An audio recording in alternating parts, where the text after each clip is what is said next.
అతను మానవుడు కాదు, మానవుడి రూపంలో ఉన్నటువంటి శ్రీహరి, అతని జోలికి వెళ్ళకు అని రాక్షసులుగా ఉన్నటువంటి మేనమామలు, తల్లి, తాత వీళ్ళంతా కూడా వచ్చి నువ్వు ఇంకా ఏం పోగొట్టుకుంటావు, కొడుకుల్ని పోగొట్టుకున్నావు, సైన్యాన్ని పోగొట్టుకున్నావు, మంత్రుల్ని పోగొట్టుకున్నావు, రాజ్యం పోగొట్టుకున్నావు, ఇంక ఏం సంపాదిద్దామని ఇప్పుడు వెళ్ళి విజయం సాధించి ఏం సాధిస్తావు, నువ్వు వెళ్ళి సాధించేదేం లేదు, ఇప్పుడు నువ్వు శరణాగతి పొందు, రాముడు కాళ్ళు పట్టుకో అని చెప్పి అందరూ చెప్పారు. ఎవ్వరి మాట వినలేదు. ఇంద్రజిత్తు తల తెగి ఆయన పాదాల దగ్గర పడినా కానీ అతను మారలేదు.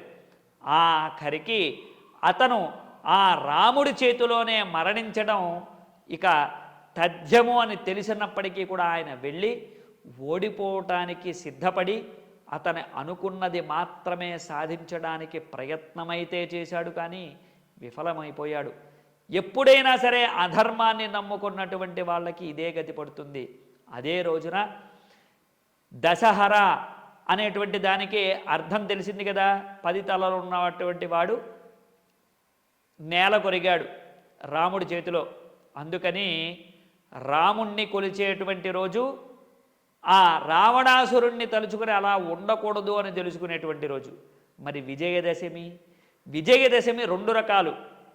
ఒకటి మహాభారత యుద్ధంలో ఆ యొక్క పాండవులు ఎవరైతే పంచపాండవులు ధర్మరాజు, అర్జునుడు, భీముడు, నకులుడు, సహదేవుడు అనేటువంటి 5గురు ఉన్నారో వీళ్ళంతా కలిసి ఆయుధాలని ధరించి వారి ప్రత్యర్థుల్ని గెలిచినటువంటి రోజు. అంటే అజ్ఞాతవాసంలో ఉండగా వారు అజ్ఞాతవాసాన్ని భంగం చేశారనేటువంటి ఉద్దేశంతో గోవుల్ని అపహరించి ఆ యొక్క రాజ్యంలో ఉన్నటువంటి వాళ్ళతో యుద్ధానికి వస్తే వారి వీరప్రతాపం చూపించక తప్పలేదు అనేటువంటి ఉద్దేశంతో వారు జమ్మి చెట్టు నుంచి తీసుకున్నటువంటి ఆయుధాలు, వారు ఆ జమ్మి చెట్టు మీద ఉన్నటువంటి ఆయుధాలను ఉపయోగించి ఆ యుద్ధాన్ని గెలిచారు. అందుకనే విజయదశమి.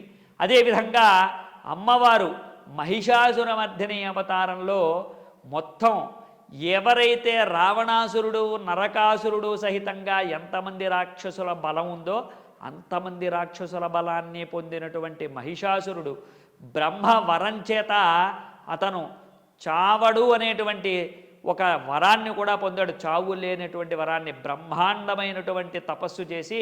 తక్షశిల మీడియా ఛానల్ని సబ్స్క్రైబ్ చేయండి, లైక్ చేయండి, షేర్ చేయండి.